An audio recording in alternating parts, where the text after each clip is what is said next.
Hello friends, कैसे हैं आप सब लोग। आई होप आप सब लोग बहुत मज़े से होंगे।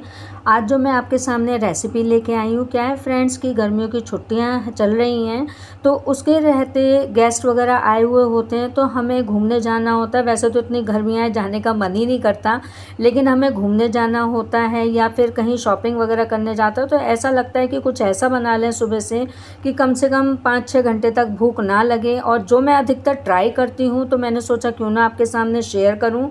तो ये है भुट्टा, जो आजकल भुट्टा आ रहा है नॉर्मल खाने वाला। और इसको मैंने पानी में नमक डालकर उबाला था और इसके बाद इसके मैंने दाने निकाल लिए हैं।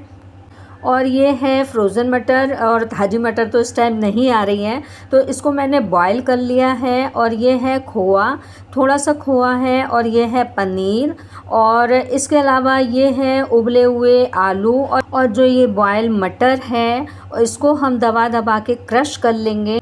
और देखिएगा, इतनी ही क्रश करनी है।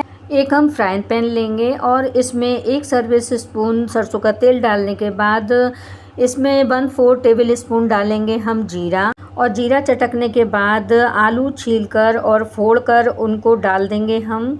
और डालने के बाद इसको हल्के हल्के हाथों से भूनेंगे। साथ ही कुछ बेसिक मसाले डालेंगे, जिसमें कि डालेंगे हम पिसा हुआ धनिया आधी टेबल स्पून, और पिसी हुई मेथी 1/4 टेबल स्पून, और लाल मिर्च 1/4 टेबल स्पून, और डालेंगे गरम मसाला 1/4 टीस्पून, और नमक डालेंगे। और उसके बाद स्वाद अनुसार और खटाई डालेंगे 1/4 टेबल स्पून। और इसको डालने के बाद हम इसको भूनेंगे। आलू भुनने के बाद हम फ्लेम ऑफ कर देंगे और इसके बाद इसको मैश करेंगे।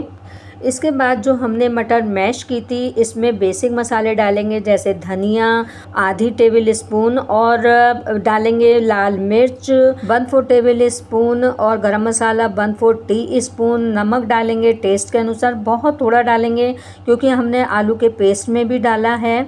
और इसके बाद खटाई डालेंगे थोड़ी सी, और इसको अच्छी तरह से मिक्स करेंगे मसाले और जो मैश किया हुआ मटर है। मटर में मसाले अच्छी तरह मिक्स करने के बाद आगे चलते हैं। अब फ्रेंड चलते हैं डो बनाने के लिए, जिसमें हम डालेंगे 2 टेबल स्पून मैदा, 1.5 टेबल स्पून आटा, और 1 टेबल स्पून सूजी। और सूजी में डालेंगे 1 टेबल स्पून देसी घी, और 1/4 टेबल स्पून नमक डालकर हम इसको अच्छे से मिक्स करेंगे। और करीब इसका जो है एक मुट्ठी टाइप का बंध जाए, और इसके बाद हम इसका पानी डालकर एक सॉफ्ट डो बनाएंगे, जैसे कि पराठे का बनता है। और तो हल्का सा टाइट होगा पराठे से। और देखिएगा गाइस, इस तरह का डो बन जाएगा। देखिए, मैं कम क्वांटिटी में चीज़ आपको बना के दिखाती हूँ। मैं आपसे भी कहती हूँ कि कुछ भी ट्राई करना हो तो कम क्वांटिटी में बनाइए। तो मैंने सिर्फ एक पराठे के लायक डो बनाया है, और इसके बाद हम इसको रख देंगे आधा घंटा ढककर रेस्ट के लिए। तब तक हम कुछ तैयारी कर लेते हैं। देखिए, हमने लिया आधा चम्मच मैदा, और इसमें 2 चम्मच पानी डालकर एक पतली सी सैलरी सी बनाएंगे।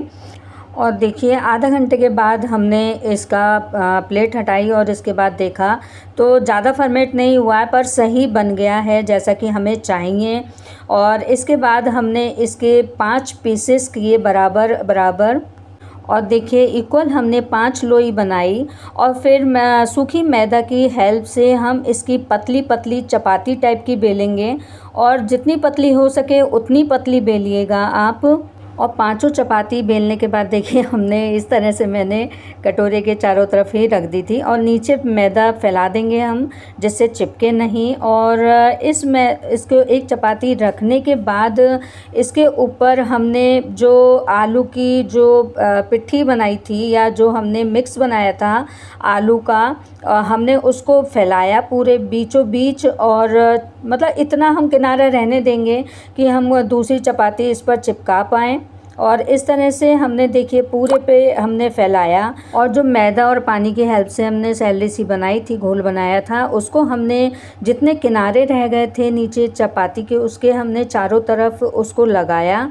और लगाने के बाद जो दूसरी चपाती थी उसको किनारे से देखिए दबा दबा कर हमने दोनों चपातियों को चिपका दिया। देखिए, बीच में हम ज़्यादा प्रेस नहीं करेंगे, किनारे पे ही प्रेस करेंगे। और उसके बाद पनीर का जो पीस है हम कद्दूकस से इसके ऊपर कसेंगे और पूरा बीच का पार्ट हम इसको फिल कर देंगे। आप इसकी जगह बच्चों के लिए बनाएं तो चीज़ क्यूब्स भी कस सकते हैं। और खूब अच्छे से पनीर कद्दूकस करने के बाद देखिए अच्छी तरह से फिल करना है, चीज़ हो तो चीज़ इसमें फिल करना है। इसके बाद ये स्वीट कॉर्न यानी कि भुट्टे के जो दाने थे बॉयल किए हुए वो हमने लगाए। और ये थोड़ी सी मूंगफली भुनी हुई क्रश की हुई हैं और इसको हमने क्रश करने के बाद इसके ऊपर हमने इसको फिल किया। अब देखिएगा थोड़ा मुश्किल है किनारे पे हमें ये जो चिपकाने का जो हमने बनाया था सैलरी मैदा की वो लगानी, तो इसलिए हम जो ये प्लेन चपाती है इसके किनारे किनारे पूरा हम इसको लगाएंगे सैलरी को। और क्योंकि नीचे जो है फिलिंग लगाई हुई है तो उस पर कहीं पार्ट रह जाएगा और कहीं चिपकेगा, तो इसके बाद हमने इसको इस तरह से फिट किया और इसके किनारे पूरे पूरे हमने चिपकाए अच्छे से। क्योंकि ज़रा भी पार्ट अगर खुला रह जाएगा, इस बात का ध्यान देइए, तो जितनी भी फीलिंग है वो निकलेगी और चीज़ की तो बहुत जल्दी निकलती है। तो उसके बाद हमने ये जो खोआ था वो लिया और इसको कद्दूकस की हेल्प से इसके ऊपर कसा। और देखिए जितना हो सके उतना आप फीलिंग अच्छी सी करेंगे तो सॉफ्ट बनेगा पराठा। और अच्छे से इसको फिल किया। और ये ऑप्शनल है, अगर आप खोआ डालना चाहें या फिल करना चाहें तो आप फिल करें, लेकिन इसका जो एक खट्टा मीठा सा टेस्ट, बहुत अच्छा टेस्ट आता है, आप यकीन मानिए। तो ये आप हो सके तो ज़रूर आप यूज़ कीजिएगा खोआ। और इसको अच्छे से फिल करने के बाद जो काजू और किशमिश थे, काजू हमने काट रखे थे और किशमिश थी ये हमने ऊपर से लगाई। और बीच बीच लगाएंगे, किनारे पर नहीं फ्रेंड्स, इस बात का ध्यान ज़रूर रखिएगा कि कॉर्नर्स पे ना हो, क्योंकि वो फिर बाहर निकलेगी। और इस तरह से हमने काजू और किशमिश को इसमें फ़िल किया और फिर उस तरीके से ही हमने चारों तरफ इसके मैदा की वो सैलरी लगाई। क्योंकि नीचे फीलिंग इतनी भर गई है कि कहीं ना कहीं हर 100% रह ही जाएगा पार्ट खुला हुआ, तो वो हम नहीं चाहते। इसके बाद जो हमने मटर का मिक्स बनाया था वो फिल किया और इसके बीचों बीच ही हमें इसको फिल करना है और ज़्यादा से ज़्यादा क्वांटिटी में हमें इसमें फीलिंग भरनी है। और उसी तरीके से चपाती पे चारों तरफ हमने मैदा का जो घोल था वो लगाया और अच्छी तरह फिलिंग भरने के बाद देखिए इस चीज़ का ध्यान रखेंगे क्योंकि मटर बहुत जल्दी निकलती है फिलिंग में से, तो थोड़ा सा छोटी पड़ गई है चपाती, तो मैं इसको हल्का हल्का थोड़ा सा खींचकर इसका बस किनारे दब जाएं इतना मैं कर रही हूँ। और इसके बाद हमने चारों तरफ से फिंगर की हेल्प से इसको अच्छी तरह से देखिए चारों तरफ से इस तरह से दबा दबा के प्रेस किया। और देखिए हाथों से नहीं उठ रही, अब मैं कलछी की हेल्प से इसको हटाने की कोशिश करूँगी क्योंकि नीचे मैदा है, थोड़ी मेल्ट हो गई है, वो मैदा में ही मिक्स हो गई है। और देखिए इस तरह से सूखी मैदा डाली थोड़ी सी हमने और इसको फैलाया और इसके बाद इस चपाती को डालकर थोड़ा फैलाएंगे। और इसके बाद देखिए थोड़ा ऊपर से भी हमने सूखी मैदा डाली और इसको बहुत ही हल्के हल्के हाथों से देखिए इस तरह से प्रेस करेंगे। बहुत ज़्यादा देखिए किनारे भी हमें प्रेस नहीं करने और बहुत ज़्यादा हमें बीच भी प्रेस नहीं करना। यही बहुत ज़्यादा टेक्निक है कि इसको हमें बेलना कैसे है। और जिनके स्टफ़ पराठे बहुत सही बनते हैं वही बेल सकते हैं इसको सही तरीके से, क्योंकि बहुत हल्का हाथ से हमें इसे बेलना है। क्योंकि खोआ भी पतला है, पनीर भी और मटर का भी पेस्ट जो है पतला है, तो उसके निकलने का डर है। और इस तरह से देखिए मेरे चकले से बाहर निकल रहा है। और दूसरी तरफ मैंने नॉन स्टिक तवा गरम करने रख दिया था और देखिए बहुत हल्के से हमने इसको डाला और थोड़ा ही ज़्यादा डाल दिया तो उसमें से निकलने लगी थी फीलिंग। और देखिए चीज़ वगैरह आप डालें तो इसको आप ढक दें, लेकिन फिर भी मैं ढकूँगी क्योंकि थोड़ा सा सॉफ्ट रहेगा, ये सूखा सूखा सा नहीं होगा ऊपर से। और ढकने के बाद 5 मिनट बाद हाई फ्लेम पर ढकेंगे और इसके बाद इसको ग्लास लिड हटाकर इसको चेक करेंगे कि ये नीचे से प्रॉपर सिका है या नहीं।